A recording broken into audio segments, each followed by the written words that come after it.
Imagine waking up to find your city split in two by a concrete barrier, a line drawn overnight that would change your life forever. One day you could visit friends across town, walk to work, or see family members with ease. The next, a wall stands in your way, dividing not just streets and neighborhoods but hearts and futures. For Berliners, this was reality for nearly 30 years. The city was transformed, its people forced to adapt to a new, harsh normal. Families were separated in an instant, friends found themselves on opposite sides, and daily life became a constant reminder of the division. The Berlin Wall wasn't just a wall, it was a fortified border of concrete, barbed wire, and watchtowers stretching nearly 100 miles. It was a physical and psychological barrier, designed to intimidate and control, casting a shadow over the city. Its purpose was clear, not to keep enemies out, but to keep its own citizens in. The wall was a tool of oppression, a way for the East German government to prevent its people from fleeing to the West in search of freedom and opportunity. Over 10,000 days, families were torn apart, and a generation grew up knowing only division. Children grew up seeing loved ones only through fences, and parents longed for reunions that seemed impossible. The wall was more than a line, it was two parallel barriers separated by a deadly death strip, patrolled by guards with orders to shoot. Floodlights, attack dogs, and tripwires made escape nearly impossible, turning the border into a zone of fear. It cut through streets, cemeteries, even buildings, turning homes into escape routes and scenes of desperation. Some families found their front doors bricked up while others watched as their neighborhoods were split in two. Despite the danger, over 5,000 people risked everything to cross, their stories woven into the wall's legacy. Some dug tunnels, others floated across rivers, and many paid the ultimate price for a chance at freedom. The Berlin Wall became the ultimate symbol of the Cold War, representing the clash between democracy and communism. Its graffiti-covered surface became a canvas for protest, hope, and defiance. Its presence shaped global politics, a constant reminder of a world divided. Leaders from around the globe visited the wall, making speeches that echoed through history and inspired millions. But above all, it stood as a testament to the human spirit's refusal to be contained. The wall could not crush hope, nor could it silence the desire for freedom. In the end, it was the people's courage and determination that brought the wall down, reuniting a city and inspiring the world. To understand the wall, we go back to 1945. After World War II, Germany was divided into 4 zones, each controlled by an Allied power. Berlin, deep in the Soviet zone, was also split among the Allies, a temporary fix that quickly became permanent as East and West clashed. The Soviets wanted a communist Germany, the West wanted democracy.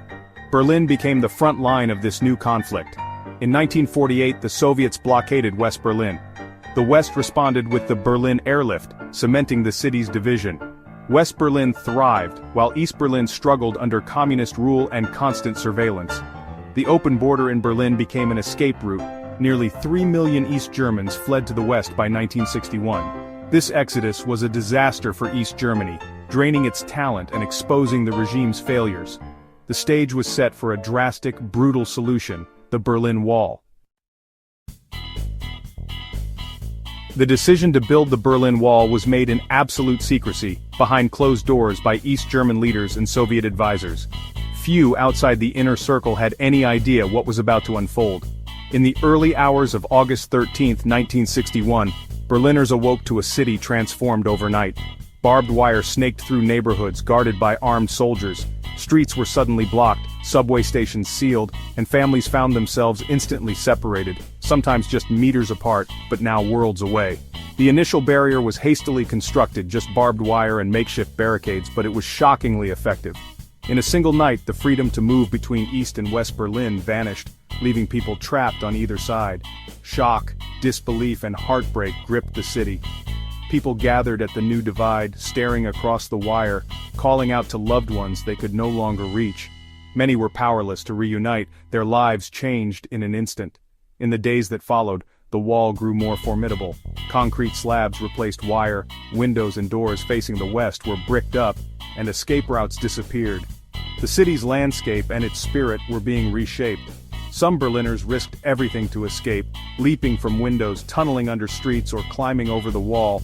But East German authorities responded swiftly, tightening security and shutting down escape attempts with brutal efficiency. The world watched in horror and fascination. Western leaders condemned the wall, but did not intervene militarily, fearing that any action could trigger a catastrophic nuclear conflict. President Kennedy captured the grim reality in a single sentence: "A wall is a hell of a lot better than a war." His words reflected the tense, dangerous balance of the Cold War era. The Berlin Wall stood as a stark symbol of division, a government imprisoning its own people, determined to keep them from leaving at any cost. Berlin was now a city split in two, divided not just by concrete and barbed wire but by ideology, fear, and the hopes of its people for a different future. With the wall in place, Berlin became two cities in one. West Berlin, surrounded by communism, thrived as a beacon of freedom, art, and nightlife, heavily supported by the West. East Berlin, the GDR's showcase, was marked by state control, shortages, and constant surveillance by the Stasi. The wall's impact was deeply personal. Families split, daily routines shattered, and visits nearly impossible. For many, the wall was an accepted but resented part of life. Half their city was visible, but unreachable. Despite oppression, East Berliners found ways to resist. Through underground music, secret literature, and quiet defiance. Humor and double lives became survival tools. Life continued, but always in the shadow of the wall. The city's division was both physical and psychological, shaping every aspect of daily existence. The Berlin Wall was more than just a barrier. It was a deadly trap, evolving over the years into a multi-layered fortress with a notorious death strip. This strip, a barren expanse of raked sand, floodlights, and barbed wire, was designed to expose and stop anyone who dared to cross. Guards in watchtowers, armed and ever watchful, had strict orders to shoot anyone attempting escape. Their presence turned the border into a chilling killing field, where fear and suspicion ruled every moment. At least 140 people lost their lives trying to cross, shot by guards, drowned in canals, or killed in desperate attempts. Each death was a stark reminder of the risks people were willing to take for freedom. Yet the desire for freedom inspired incredible ingenuity. People dug tunnels beneath the wall, built homemade hot air balloons, disguised themselves in armored cars, and even attempted tightrope walks across the divide. Tunnel 57 alone helped dozens escape before it was discovered, becoming one of the most daring and successful escape operations in the wall's history.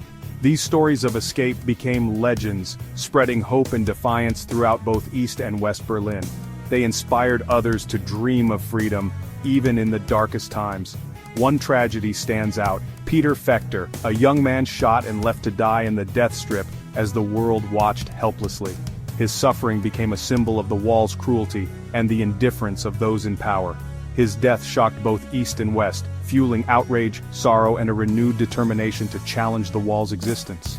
Every escape attempt, whether successful or not, was a testament to the unbreakable human will to be free. Each act of courage inspired others to resist oppression. The wall's brutality was clear, but so too was the extraordinary courage of those who challenged it, risking everything for a chance at a better life. Each act of defiance, from protest to chiseling away at the concrete, chipped away at the wall's power, and inspired hope for change. The world could not ignore the cost of division. The Berlin Wall became a global symbol of oppression, and of the enduring human spirit that refused to be broken. Berlin's division created two cultural worlds. West Berlin became a magnet for artists, musicians, and rebels, its punk scene and creative energy legendary. Draft dodgers, visionaries, and icons like David Bowie flocked to its vibrant chaos. East Berlin's culture was tightly controlled, but a secret subculture thrived. Banned books, underground bands, and art with hidden messages. The city's architecture told the story. West Berlin's colorful mix and neon lights contrasted with East Berlin's stark socialist boulevards and concrete blocks. Crossing from west to east was like entering another world. Colors faded, the air changed, and even the cars were different. Checkpoint Charlie became a symbol of this surreal divide. The daily contrast was a constant, living reminder of the ideological chasm. Berlin was not just divided by politics, but by every sight, sound, and smell. By the 1980s, the world was changing. The Soviet Union under Mikhail Gorbachev introduced reforms, glasnost and perestroika, that rippled through Eastern Europe. While East Germany's leaders resisted, their citizens grew restless, inspired by reforms and Western prosperity. Mass protests erupted, especially in Leipzig, with chants of "We are the people." The regime faced a choice: crack down or relent. Gorbachev made it clear, no Soviet tanks would save East Germany.